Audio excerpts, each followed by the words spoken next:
Amazon's latest The Rings of Power is breaking records. It transports viewers to a different era of Middle-earth, but this time around, the director isn't too big on recreating the world from the films. In today's video, we talk about how J.A. Bayona found most of his inspiration in J.R.R. Tolkien books rather than the Peter Jackson films, and how that may have been a huge mistake. Starting off with the prequel to the main storyline. The Lord of the Rings, The Rings of Power is the biggest, most exciting project Amazon Prime Video has ever pulled off. According to the Jeff Bezos-founded streamer, Rings of Power, which debuted on September 1st, attracted a global audience of more than 25 million viewers on the first day, making it the best and biggest premiere in Amazon Prime Video's 15-year history. That's massive. The series serves as a prequel to the major plot points of The Hobbit and Lord of the Rings. We saw the first episode take place in Middle-earth thousands of years before the events during a peaceful period. Well, it started off as peaceful, and it probably won't remain so for long because the creation of the Lord of the Rings and the emergence of the Dark Lord Sauron are two of the major events that'll be covered in the series. Now, this isn't the first time Tolkien's works have been adapted for the big screen. We've already seen Peter Jackson do a pretty stellar job with it. The Lord of the Rings is still believed to be one of the best film trilogies ever produced, but since the director is not working on the Rings of Power, a new creative team will be responsible for bringing Middle-earth to life. Moving on to what Bayona had to say. In a conversation with Collider, the director Bayona talked about the sources of inspiration for the Rings of Power's concept. He claimed that he didn't draw inspiration for the series from Peter Jackson's Lord of the Rings films. Instead, he dove deeply into Tolkien's books to best capture the author's intention. You know what? The aspect of Peter Jackson's films that I adore and respect the most is how well he was able to capture Tolkien's spirit. He said that in the end, it all comes down to reviewing the books and the original sources. According to him, everything is in the books, so he went back and did his research, further adding that when Tolkien depicts the landscape in a way that captures the character's feelings, you can tell how cinematic it was. That's the kind of style I adore. Every time I film a movie, I make an effort to add beautiful visuals and a sense of beauty to the narrative.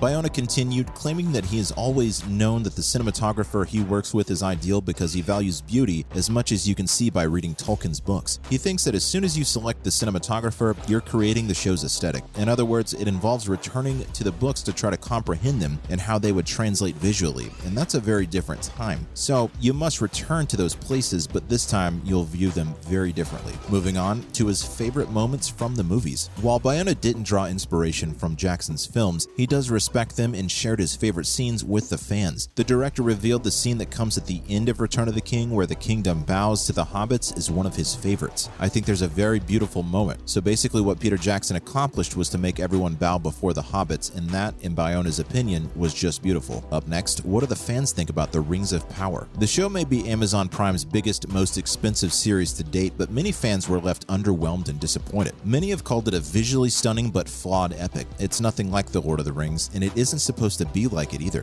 which is where the show struggles. It's the expectations, or Jackson's big shoes, that Bayona struggles to fill. And judging by fans' reactions on Rotten Tomatoes, the show's future doesn't look very bright. The rating has dropped to 34%, and while it was previously around a 7.1 on IMDb, it's now a 6.1. Besides that, it's been reported that Amazon has turned off the ratings for a few days after fans began hate-bombing the show. But where did The Rings of Power go wrong? It surely can't be that bad. Well, fans found it to be extremely boring and didn't really find themselves caring about any of the characters, though the stranger does have us intrigued. Nothing happens in the first episode until the last 5 minutes. Honestly, if people are watching a show so massive, they're expecting a pretty gripping watch, not just a cow and a leaf turning black to tease us. And since they invested so much money into it, the special effects and locations are of course top-notch. Maybe they should have invested as much time on the writing as well. We're really hoping the series picks up because so far, fans are finding it to be a super disappointing snooze fest. What's more is that even Elon has trashed it. This has got to be the first time in history that so many people have actually agreed with Elon Musk on something. The business tycoon hated the first episode as well and took to Twitter to express his frustration about the characters.